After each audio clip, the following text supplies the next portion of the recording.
ग्रहण करते हुए वो सम्यक योगी जब उनके ऊपर कोई उपसर्ग हो जाता है तो किंचित भी विचलित नहीं होते हैं। आहार को लेने गए और ऐसे ऐसे धर्म के विध्वंसक मिले जिन्होंने जिस शिला पर आकर के बैठना था उसको अग्नि से इतना तप्तायमान कर दिया जैसे लोहे का लाल लाल गोला हो। साधु को क्या पता, रोज बैठते हैं, आज भी बैठ गए। आप विचार कर सकते हैं, मांस जल जल करके टपकने लगा, अंतड़ियां त्राही त्राही करने लगी, शरीर के अंदर से धुआं निकलने लगा। लेकिन धन्य है वे योगी राज जिनके मुंह से एक शब्द न निकला। बाहर धुआं निकल रहा था और अंदर कर्मों का धुआं धूल धूसरित हो रहा था। बाहर चर्म जल रहा था, अंदर कर्म जल रहे थे। याद होगा आपको, राजपुत्र इकलौता है। एक पुत्री का संबंध एक राजा से हुआ था, वो अपने यहाँ पर चली गई। उसकी शादी के बाद एक पुत्र होता है, इकलौता पुत्र, अतुलित बलशाली, सौंदर्य का अनुपम ऐसा रूप जिसे देख करके शायद कोई ऐसा मन होगा जो अपने आप को शांत रख सके। ऐसे पुत्र ने जब उम्र 16 वर्ष की हुई तो माता पिता से कहा कि अब मैं मुनि दीक्षा लूँगा। माता पिता ने कहा, बेटा हमारा भी तो ध्यान रखो, कौन है हमारे आगे पीछे, तुम अकेले एक राजपुत्र हो, अब तुम युवा हो गए हो, अब मुझे तुम्हें युवराज पद पर आसीन करना है। मालूम है उस युवा पुत्र ने क्या कहा? उसने कहा कि हे पिताजी, अगर युवराज ही बनाना है तो मुझे शाश्वत सिद्धालय का युवराज बनाओ ना। इस सिंहासन का युवराज बना करके भला क्या होगा? जब कोई दूसरा पुत्र होगा तो उसको युवराज बनाना पड़ेगा, आपको अपना सिंहासन मेरे नाम करना होगा। ये सारी व्यवहारिक औपचारिकताओं को हम और आप क्यों करें? मुझे आज्ञा दें, मैं जाऊंगा और मुनि दीक्षा को ग्रहण करूंगा। ध्यान रखना, सुधीर साहब को उस राजपुत्र ने, उसके घर में शायद कोई कमी नहीं थी। एक बार सर्वे कर लेना आप लोग, किसी राजपुत्र को राजघराने में आपके घर से ज़्यादा ही मिलेगा। फिर भी ऐसे धर्म विध्वंसी गुरुद्रोही जब ये कहें कि कुछ नहीं था इसलिए समाज की रोटी तोड़ने आया है, तो शायद ये बात उन तपोनिष्ठ के लिए, रत्नत्रयधारियों के लिए शोभास्पद प्रतीत नहीं होती है। मुनिराज बनने से पहले पुत्र से कहा, उस देह को जन्म देने वाले जनक जननी रूप राजा रानी ने, कि बेटा तुम कितने सौंदर्य के अनुपम खजाने हो, तुम हमें छोड़ करके चले जाओगे, हमारा मन कैसे लगेगा और कौन संभालेगा इस इतने बड़े राज्य का शासन? कौन होगा इसका उत्तराधिकारी? उस 16 वर्षीय राजपुत्र ने कहा, पिताजी मैं मानता हूँ आपकी बात सत्य है, लेकिन क्या आप मेरी बात का जवाब दे सकते हैं? आपका ये छोटा सा राज्य और शाश्वत नहीं है, नश्वर है। इस पर दूसरा बलशाली राजा कभी भी चढ़ाई करेगा तो आपके राज्य को हस्तगत कर लेगा, आपको राज्य विहीन कर देगा। लेकिन जिस राज्य के साम्राज्य के लिए मैं जा रहा हूं, सच पिताजी, उसको कोई हट नहीं कर सकता, नष्ट नहीं कर सकता। उस पर केवल मेरा शासन चलेगा, मेरा अपना राज्य होगा और वो कौन है? वो मेरा आत्मनगर है। उस आत्मनगर में जब मैं प्रवेश करूंगा, मेरा आत्म राजा मुझे मिल जाएगा। आत्म राजा जब मिल जाएगा, अब मुझे अन्य अन्य राजाओं की कोई जरूरत नहीं है, किसी शरण की जरूरत नहीं है। जब तक मैं अशरण हूं, अनाथ हूं, तब तक चत्तारि शरणम पब्बव जामि, इन 4 की शरणों को ग्रहण करूंगा। महान भावों, राजपुत्र दीक्षा ले लेता है। दीक्षा लेने के बाद विहार करता है। अनायास राजा की रानी ने राजा से कहा कि स्वामी, अपना इकलौता पुत्र है और हम इतने बड़े राज्य के प्रशासक हैं, तो क्या अपने पुत्र के साथ उसकी सुरक्षा के लिए कोई सैन्य बल नहीं दे सकते?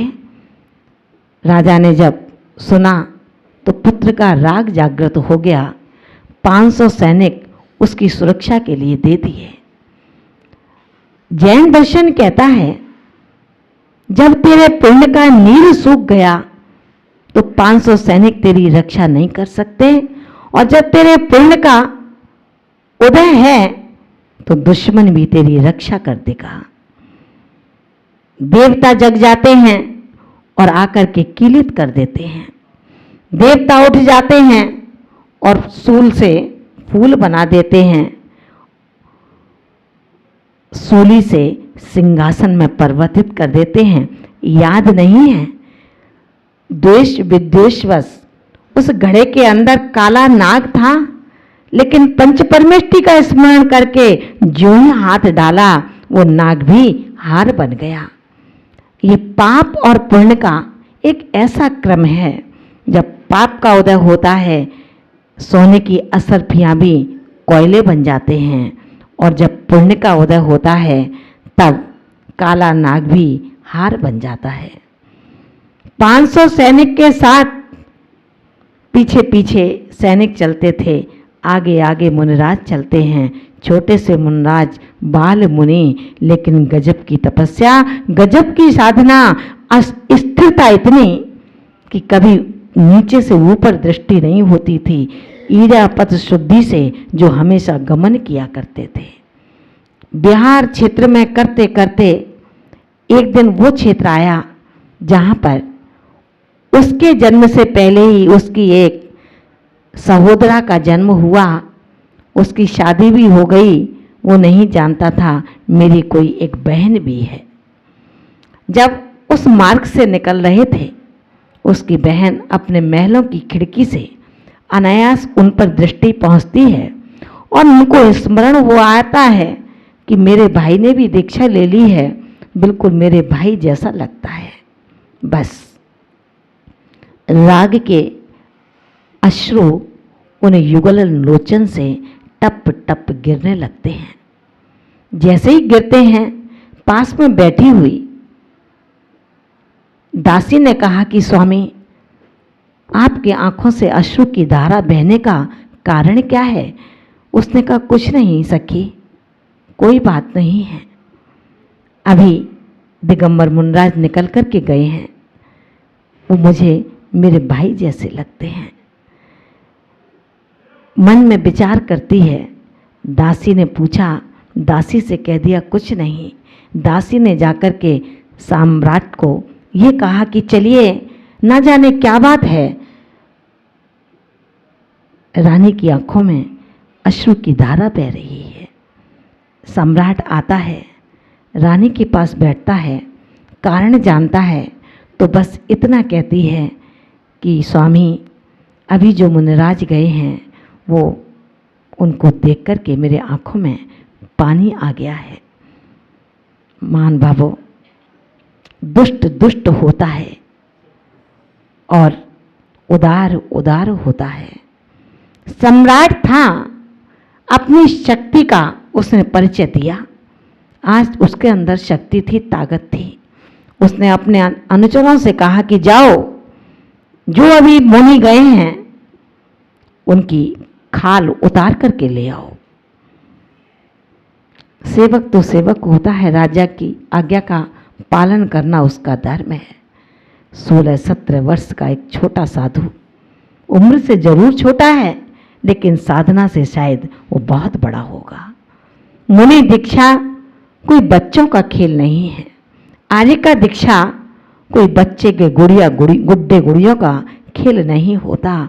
ये अस्सी धारा पर चलने के समान होता है।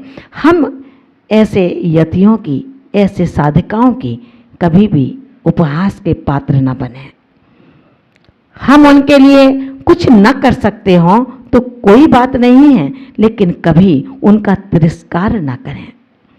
आचार्य भगवान कहते हैं वो मोक्ष मार्गी ना भोजन के लिए याचना करते हैं, ना स्वाद के लिए आपकी रसोई में जाकर के दृष्टि डालते हैं, और ना ये इच्छा रखते हैं कि कोई सोने चांदी पहने वाली सेठानी हो उससे आहार ग्रहण करो या अपने मित्र से ग्रहण करूं। कोई भी आ जाए, कैसा भी आ जाए, चाहे सेठानी हो और चाहे सेठ के यहाँ पर नौकरानी हो, कोई लेना देना नहीं है। सिर्फ उनको अपने इस क्षुधा समन के लिए जैसा मिलेगा वैसा ग्रहण करके अपनी सतत संयम की साधना को बढ़ाना होता है। जैसे ही राजा ने आज्ञा दी, उनके सेवक जाते हैं। धन्य है वो मुनिराज, बिहार करके गए थे। 500 जो सेवक उनके साथ में सम्राट ने भेजे थे, उन्होंने विचार किया ये तो मुनिराज के बहन का राज्य है, उनके पति राजा हैं, इसमें उनकी सुरक्षा की क्या जरूरत है, यहाँ तो सबको पता है। तो 500 सैनिक अपने मनोरंजन हेतु जंगल में निकल जाते हैं। उनको क्या पता था। जैसे ही ध्यानस्थ खड़े मुनिराज की खाल उतारना शुरू करते हैं अनुचर, मुनिराज उपसर्ग मान करके भीतर चले जाते हैं। भीतर जंगल में कोई कमरा नहीं था, भीतर जंगल में कोई महल नहीं था, उनके पिताजी ने दिया था। भीतर आत्मा के भीतर, परिणामों से भीतर, भावों से भीतर भीतर भीतर चले जाते हैं और इधर खाल उतरती चली जाती है। जैसे ही रानी के पास जाते हैं, रानी से कहते हैं कि चिंता मत करना, उस नंगे की मैंने वो दशा करवा दी है कि अब तुझे कभी रोना नहीं आएगा। रानी ने कहा क्या किया स्वामी आपने, आपको पता नहीं है वो कोई और नहीं है, वो तो आपका रिश्ते में साला लगता है।